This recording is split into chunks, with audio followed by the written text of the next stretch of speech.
Stop for a minute at the top of the stairs. Oh, Susan, look up. Oh, look at the cat. That's perfect. And before you walk in, just wanted to thank everybody for coming, and we're gathered here today to honor the commitment that Susan and Larry are about to make to one another. And we're all pleased to be here. So.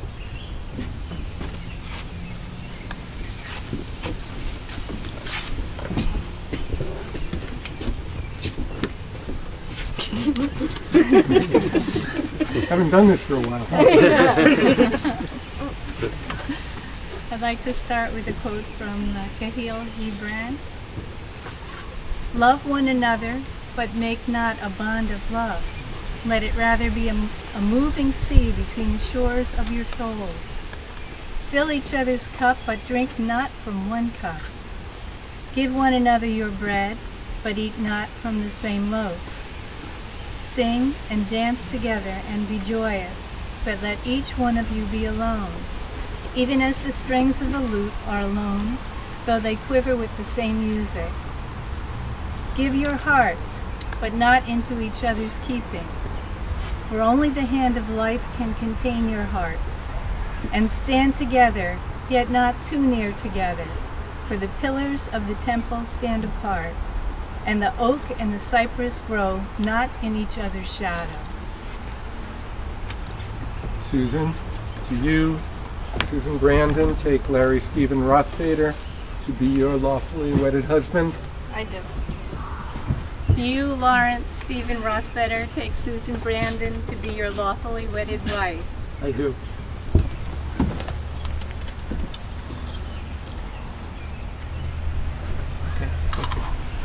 You can sit. You're done. So I just want to say the story of the first time I met Susan.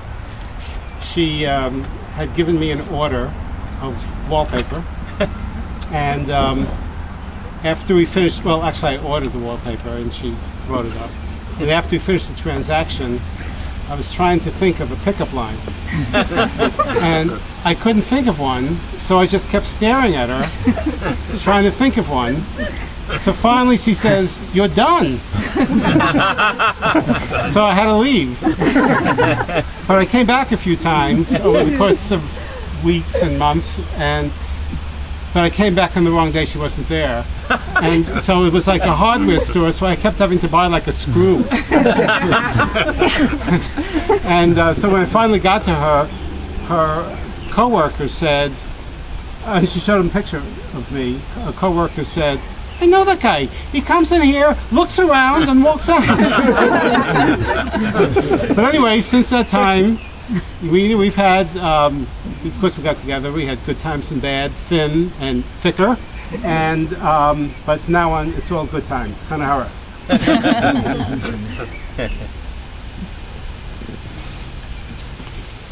From the first time I met you, there was something about you. From our first date, there was something about For the past 10.5 years, there's been something about you. And from now on, there'll be something about us. For as much as you, Susan, and you, Lawrence, have pledged yourselves to one another, and by the authority vested in me by the Commonwealth of Massachusetts, I now pronounce you husband and wife. Wanted to say something. Right. We're going to talk a little bit about a special ceremony in Judaism called the breaking of the glass. The pronouncement of their marriage and the breaking of the glass will conclude the ceremony. The breaking of the glass is probably the best known element of a Jewish wedding. It's entirely customary and essentially non-religious, but it's a very ancient practice which has been layered with generations of interpretations. And if I gave them all to you as I had written them for Susan, we'd be here till well after dinner. So, at one time, the breaking of the glass was meant to scare off demons who frequent celebrations back in ancient times. And the breaking of the glass reminds us of the destruction of the first and second temples in ancient Jerusalem. The Western Wall is the part that still remains. And the breaking of the glass additionally reminds us that even on a happy occasion, there are people who are less fortunate. And finally, the breaking of the glass reminds us that as glass is transformed, so is marriage, a transforming experience that leaves individuals forever changed. So at this point, I ask Larry and Susan to please break the glass. I don't get what it is. Okay. Wow. Mazel tov.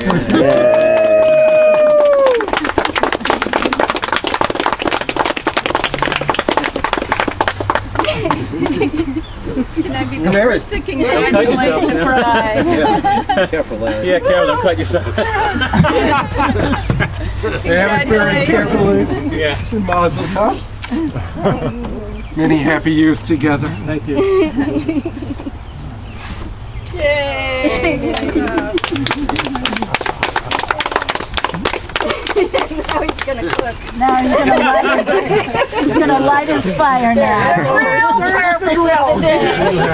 Larry, I was going to say when Susan gave you an order, I was going to say that was only the first of many. I think he's heard them before. I have a feeling. Susan's grandmother is button